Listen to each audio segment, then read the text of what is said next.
Okay, let's dive right in. We're looking at a topic that honestly it feels less like just reading science papers and more like watching a planetary system having a major breakdown. A breakdown is a good word for it. We're talking about the polar regions, and for so long the whole conversation around climate was, it was all about gradual change, slow warming. Right. A nice predictable line on a graph. Exactly. But if you really look at the mechanics of what's happening now, the evidence is just pointing to something much, much more abrupt. It feels like a systemic unraveling. That word, abruptness, that's absolutely the key. It really forces you to shift your whole perspective. How so? Because we're seeing rates of change now that they defy any kind of linear expectation. When you think about how enormous the polar ice caps are, I mean, these are the planet's great regulators. You have the air conditioning system. The air conditioning, the heat distributor, everything.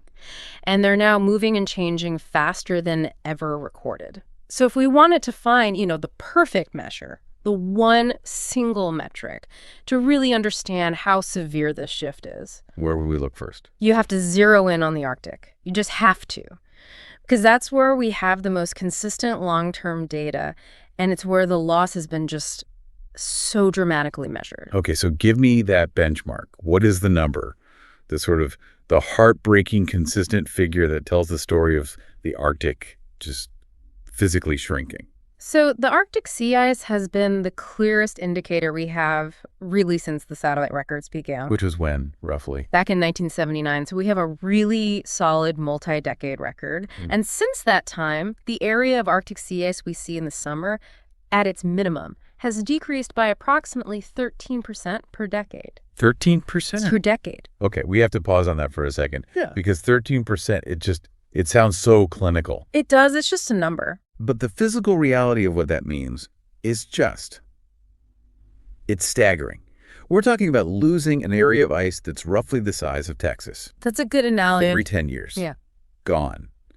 And this isn't just, a bit of ice floating around in the ocean. This is the massive ancient cap that keeps that entire region of the planet cool. It is. When scientists first saw this trend, that 13%, what was the reaction? Was it shocking, or was it sort of, yeah, we saw this coming? I think the direction was expected, but the magnitude and the sheer consistency of it, that was the shock. It shows that the system has lost its resilience. What do you mean by resilience? Well, the ice should be able to recover more during the winter freeze. But the problem is the overall age and the thickness of the ice is just plummeting. So it's not just about the surface area. Not at all. We're losing the old multi-year ice, the thick, durable mass that could survive a summer melt. And what's replacing it is this fragile, thin, seasonal ice that just vanishes the next year. So the whole system becomes weaker, more vulnerable. And that makes that relentless 13% decline every single decade. Well, it's a terrifying consistency. It's locked in. And what's so fascinating and frankly so scary is that for all the attention the Arctic gets, it's the poster child for this contraction. The South Pole is now starting to deliver a shock that's just as profound and maybe even more dangerous in the long run. The Antarctic is absolutely the wild card in all of this. For a long time, researchers sort of treated it as this slow, sleeping giant. Too big to fail, almost. Exactly. Too big, too cold, buffered by these massive ocean currents. Its ice sheets are continental. I mean, they hold enough frozen water to literally reshape every coastline on Earth. But not anymore. The giant is waking up. The latest high-resolution satellite data is showing that certain parts, especially some of the big ice shelves, are now deteriorating at rates that are they're mind-bogglingly fast. I read somewhere that even the climate models from just, say, 2 decades ago, they completely failed to predict this, the sheer velocity of it. They did. It's like the climate system isn't just surprising us anymore. It feels like it's fundamentally breaking its own models. That analogy is. It's highly apt. Think about that for a second. Climate modeling is built on incredibly sophisticated physics, fluid dynamics, thermodynamics, decades of work. the best science we have. The best we have. And when those simulations, even the pessimistic ones from late 90s or early 2000s, when they can't account for the speed of collapse we're actually observing in places like the Amundsen Sea. That's where the Thwaites Glacier is, right? The so-called Doomsday Glacier. That's the one. When the reality is moving faster than your worst-case scenario model, it means the planet has found, well, non-linear ways to accelerate the whole process, ways we didn't even know were possible. Okay, let's stick with that Antarctic surprise for a moment, because I want to understand what makes the collapse of these ice shelves so much more urgent than, say, the Arctic sea ice we were just talking about. It's a critical distinction, and it's all about sea level rise. Arctic sea ice, for the most part, is already floating in the ocean, so when it melts, it's kind of like an ice cube in a glass of water. The water level doesn't really change. Right, it doesn't change much. But Antarctic ice shelves, they're different. They're these massive floating extensions of the land-based ice sheet. Their job is to act as a buttress, a doorstop. A buttress. So they're holding back the ice that's on the continent itself. They are holding back miles and miles of ice sitting on solid rock. So when that shelf collapses, when it shatters and floats away, you've essentially just pulled the cork out of the bottle. So all that ice that was on land, which was basically stationary, is now free to just flow right into the ocean. It accelerates dramatically. And that is the ice that contributes directly, volume for volume, to global sea level rise. And this gets to the core message we absolutely have to grasp. Which is? We can't look at the 13% melt in the Arctic and the collapsing shelves in the Antarctic as two separate, faraway problems. They're connected. They are deeply interconnected processes that are transforming the entire global ocean. Its temperature, its density, its currents, and ultimately our entire planetary weather system. It's one big story. Okay, so that's the perfect place to jump into the why. The physics of why this is all accelerating so fast. Because this leads us straight to that concept that turns a slow problem into an absolute crisis. The feedback loops. The self-reinforcing feedback loops. Yeah. But before we get there, let's just nail down the absolute basics of sea level rise. Because there are two main drivers, and one of them, I think it kind of flies under the radar a lot of the time. I agree. The two pillars of sea level rise are, they're independent, but they add up. The first one, and you're right, it's often the quietest contributor because you can't see it, is thermal expansion. Which is just it's basic physics, right? It's what happens when you heat up water in a pot. The molecules start vibrating faster, they take up more space. And the volume expands. Precisely. The oceans are just vast, and they've absorbed something like 90% of all the excess heat that's been trapped by greenhouse gases. 90%. So as all that water warms, even by a little bit, it physically expands in volume. And our best data confirms that this one phenomenon, just the water itself getting bigger, accounts for nearly 1/3 of the sea level rise we've already observed. 1/3 of the problem. Wow. Just locked in.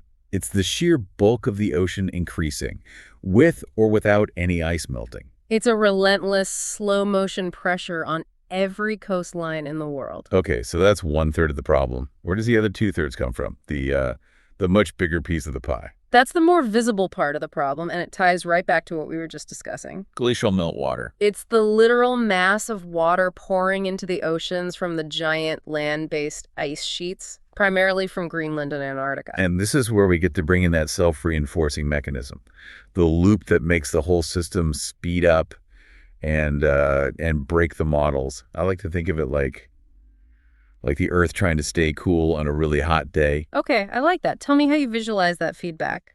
All right, so imagine the ice caps as this giant, perfect, brilliant white shield. Nature designed them to be highly reflective. They bounce, something like 90% of the sun's energy straight back out into space. It's the planet's natural air conditioner. Right. It's a massive mirror. A massive mirror. Now, when that ice melts away, that 13% per decade we talked about, it reveals what's underneath it. And what's underneath is either dark blue ocean water or dark exposed land. Right. Much darker surfaces. So what is the immediate physical consequence when intense sunlight hits a dark surface? versus that shiny white reflective surface. You've just perfectly set the stage for the albedo effect. Albedo. It's the scientific term for reflectivity. When that highly reflective ice disappears, the dark surfaces that are left behind, the open ocean, the tundra, they are terrible reflectors. They become incredibly efficient absorbers. They drink up the heat instead of bouncing it away. They absolutely drink it up. And that absorption immediately supercharges the warming in that specific region. So the local area gets hotter faster. Which then causes more ice to melt, which exposes more dark surface, which causes even more absorption. It's a spiral. It is a powerful, positive feedback loop. It's as simple as the difference between wearing a black t-shirt or a white t-shirt on a hot summer day. Yeah, you feel it instantly. The black surface just heats up exponentially faster, and it traps that heat, which causes this whole ice crisis to gain this runaway momentum. And that absorption factor, that's what turns a gradual rise in the global temperature into this intense, local, self-feeding runaway effect at the poles. Exactly. But that's not the only thing going on. This heat absorption on the surface, it's not the only physical mechanism that's making things collapse faster. There's a second really concerning process that's happening underneath the ice sheets. That's right. And this one is especially relevant for the acceleration we're seeing in places like Greenland and West Antarctica. We have to talk about the lubricant effect. The lubricant effect, that sounds almost geological. It is. It's both geological and hydrological. So when the surface of the ice melts in the summer, and sometimes it forms these massive, beautiful blue lakes on top of the glaciers. I've seen pictures of those. They're stunning. They're stunning, but that water doesn't just stay on top. It finds its way down. It flows rapidly down through these vertical shafts and cracks, sometimes hundreds of feet deep. They're called moulins. And these channels, they basically pipe all of that meltwater from the surface all the way down to the bedrock, right underneath the massive ice sheet. Okay, so you have rivers of water that are channeling from the surface, they're bypassing all the solid ice, and they're ending up right at the very bottom. Yeah. At the interface between the ice and the rock. Exactly. And down there, that subglacial meltwater acts literally as a lubricant layer. So instead of the ice being frozen solid and stuck to the bedrock, creating a huge amount of friction. Which holds it in place. Right. This water reduces that friction dramatically. For a glacier the size of a continent, this is the difference between staying put and sliding towards the sea. It turns the base of that massive ice sheet into a giant slip and slide. This is a really crucial detail for anyone listening. It's not just that the ice is melting around the edges. No. The internal mechanics of the whole structure are being weakened from the base up. And this must be why we're seeing that shocking acceleration data. It's a huge part of it. When you remove that friction, those massive continental scale glaciers, especially the ones that end in the sea, the marine terminating ones, they just start to flow much, much faster toward the ocean. This mechanism is one of the key reasons the crisis has been pushed past a tipping point. So what started as, gradual warming has deteriorated into a crisis where we have measured ice loss rates in some of these key glaciers to have doubled in less than 2 decades. Double. Less than 2 decades. That rate of acceleration really should be the sound that shocks us out of any kind of complacency we have left. It should be. Because if the ice is sliding off the bedrock twice as fast, that colossal amount of cold, fresh meltwater has to go somewhere. And that, I assume, is where the global system really starts to break down. That's the perfect transition. This is where the impact moves from local physics to global oceanography, because that massive flood of cold, fresh water pouring off Greenland and Antarctica, it fundamentally disrupts the single most critical heat distribution system on the planet. The Atlantic Meridional Overturning Circulation, the AMOC.